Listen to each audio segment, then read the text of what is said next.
My name is Dawn. I'm a goblin girl who loves to tell heartwarming tales of my adventures.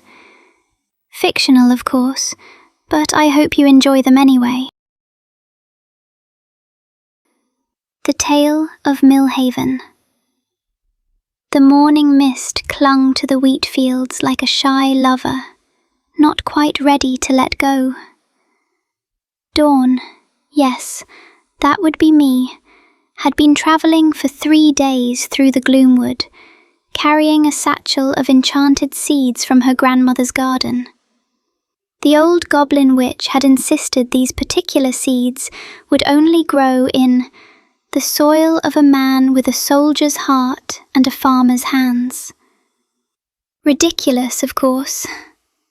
Grandmother always spoke in riddles.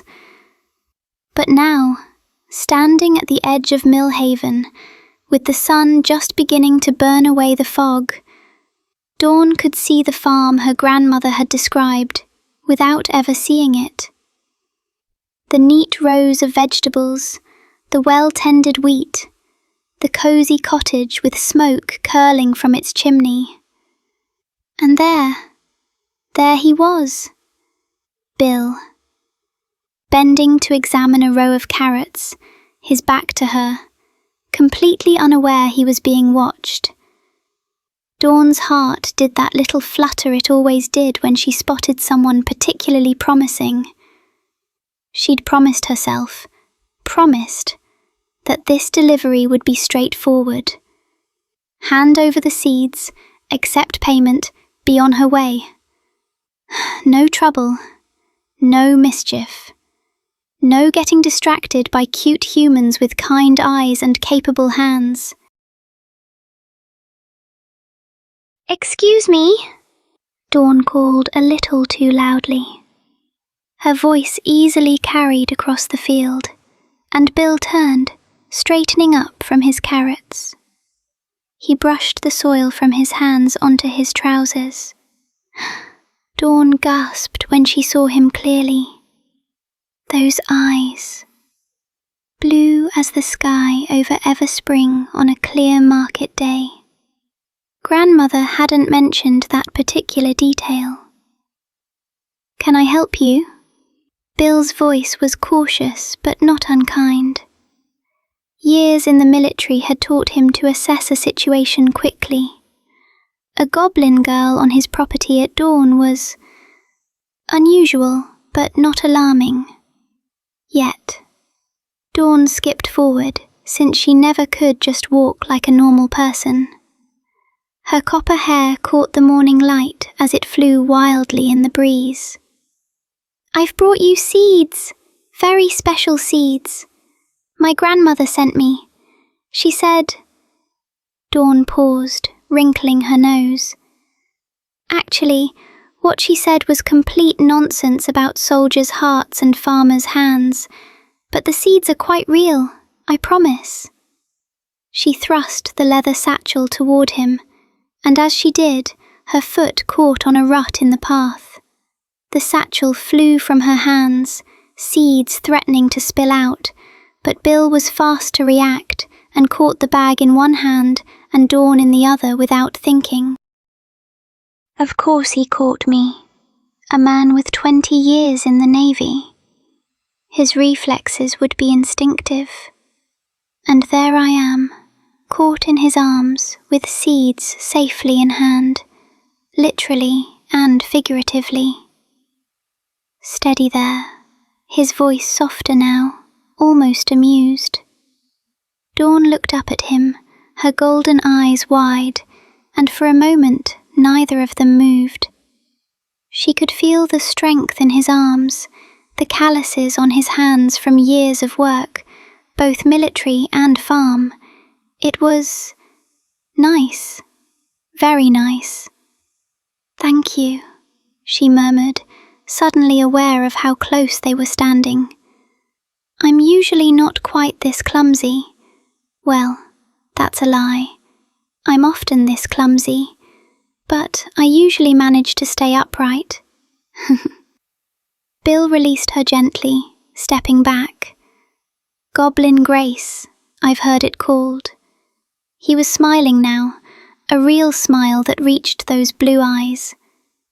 My mother used to say, goblins were either the clumsiest or the most agile creatures in the realm, depending on whether they were trying to impress someone. Dawn's cheeks flushed a deeper green. Was I trying to impress you? Well, I don't know if you were trying or not, but seeing you up close like this makes it impossible not to be impressed. Right, the seeds. Bill leads me to his small kitchen table, where I spread them out. They're not ordinary seeds. They shimmer faintly in the morning light, each one a different colour. Moon radishes, I explain, pointing to the silver ones. They only grow under a waning moon.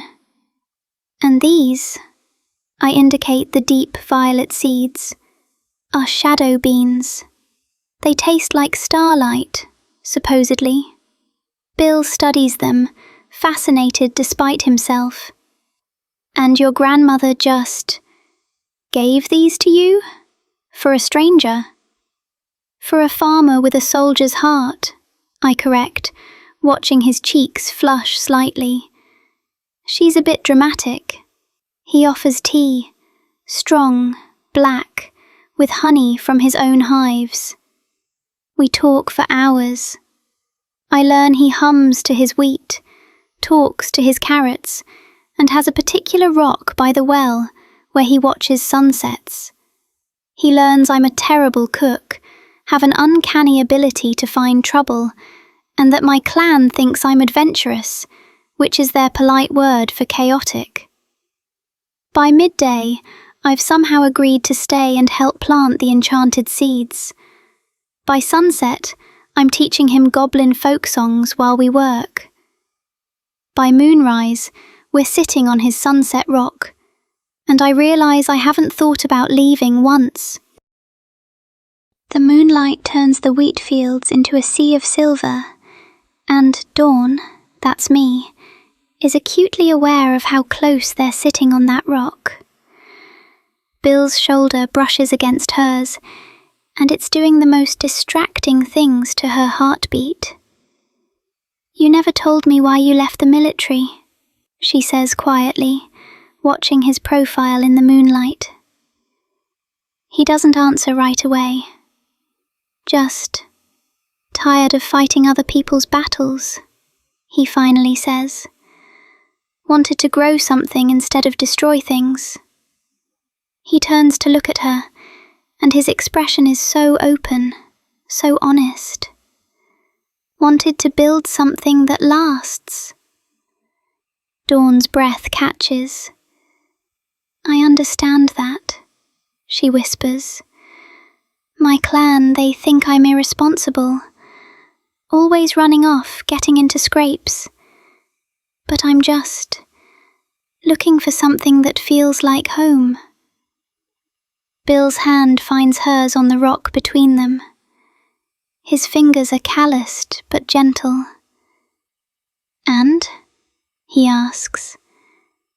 And I think I might have just found it, she admits, her voice barely above a whisper.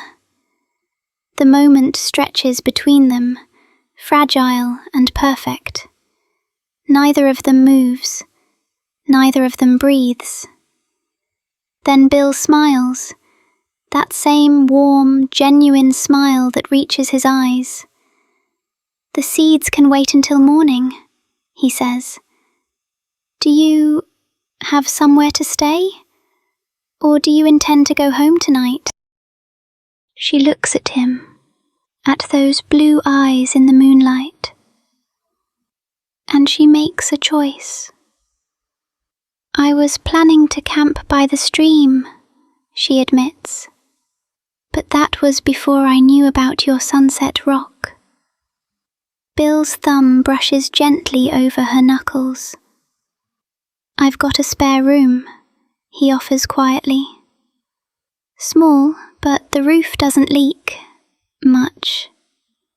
Dawn laughs, the sound bright in the quiet night. A leaking roof sounds perfect. They sit there a moment longer, neither quite ready to leave the rock.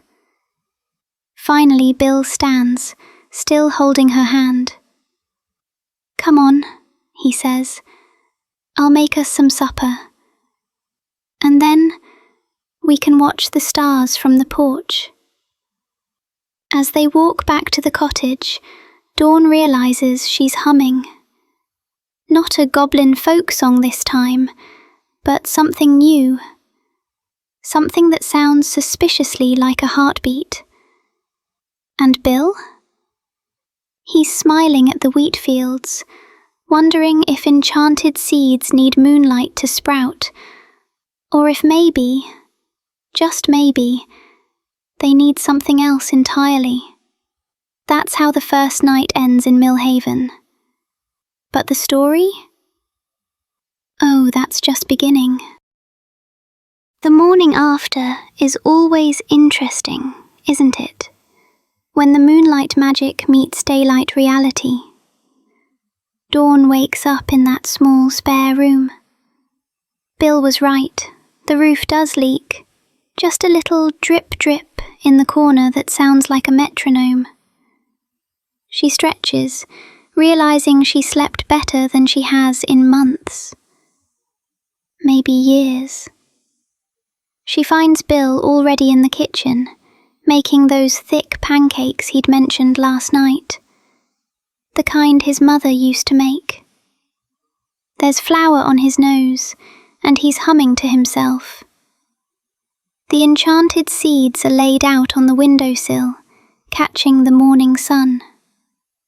"Morning," he says, not looking up from the griddle. "Sleep well?" "Like I was rooted in good earth," Dawn replies, and then blushes at her own metaphor. Goblin poetry. Sorry. "Don't be," Bill smiles, flipping a pancake with surprising grace. "I like it." "The pancakes are amazing!" Soft, fluffy, and a perfect golden brown. Dawn eats 3. The way Bill watches her, half hopeful, half terrified, makes her heart do that fluttering thing again. She absently licks honey from her fingers as she says, "I should probably start planting those seeds." Bill's eyes follow the movement, then quickly look away. "I'll help," he offers. "Though I'm warning you, my goblin is rusty." Dawn grins. "Your goblin is perfect. Besides, I'll teach you the planting songs. They help the seeds wake up." They spend the morning in the garden, knees in the dirt, hands brushing as they work. Dawn teaches him the old songs, silly ones about moon radishes falling in love with sunflowers, serious ones about roots finding their way home. Bill's voice is deep, a little off-key, but he sings without embarrassment. By noon, they've planted every enchanted seed.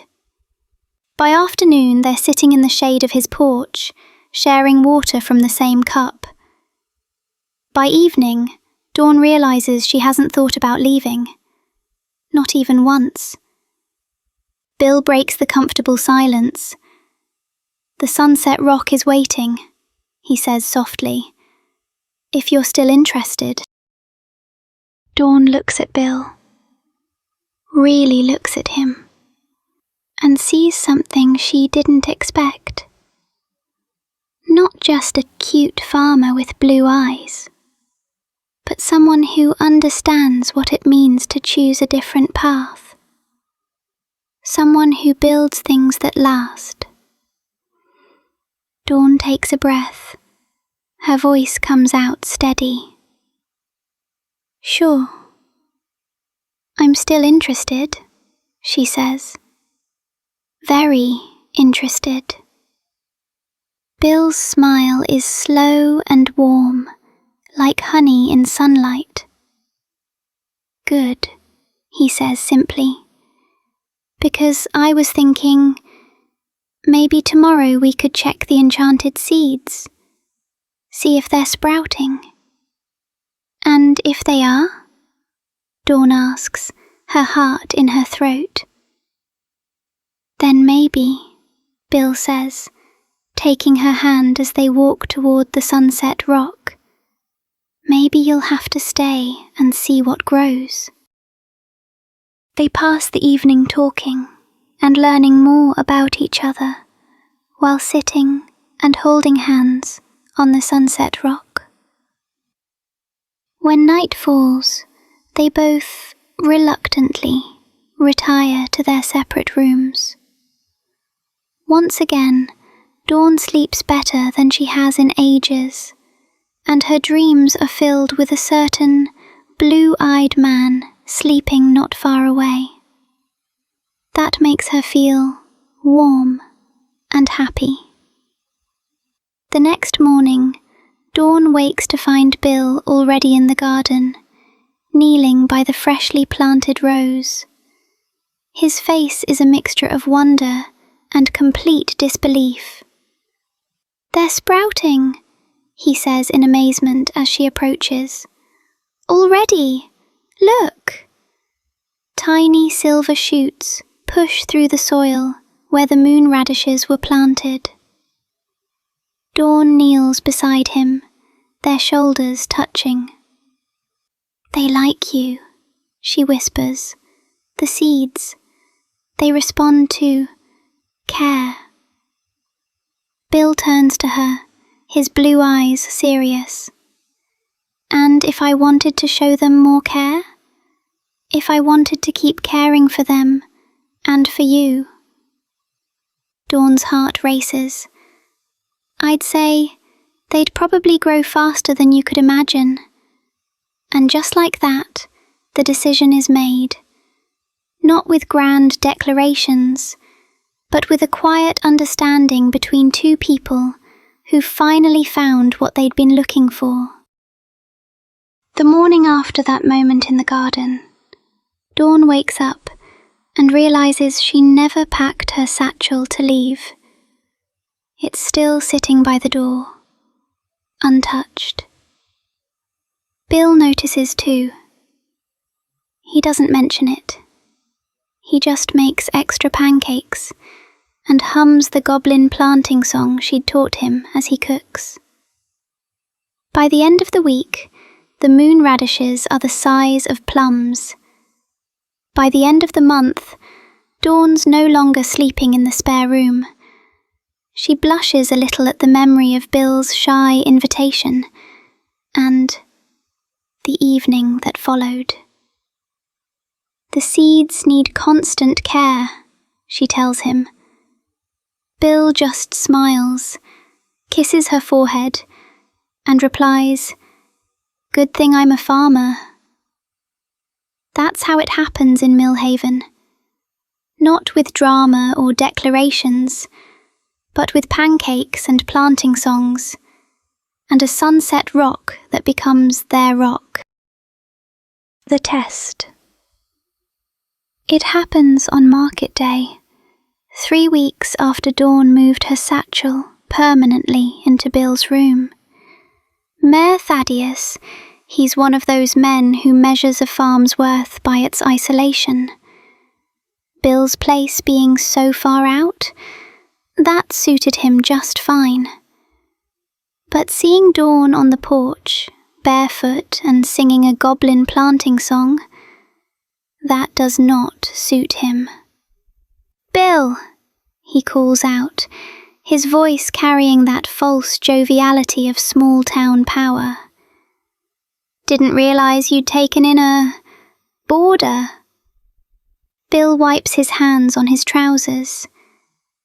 "Not a boarder, Thaddeus. Dawn lives here. She's my partner." The mayor's smile falters. "Your partner," he repeats, looking Dawn up and down. "A goblin."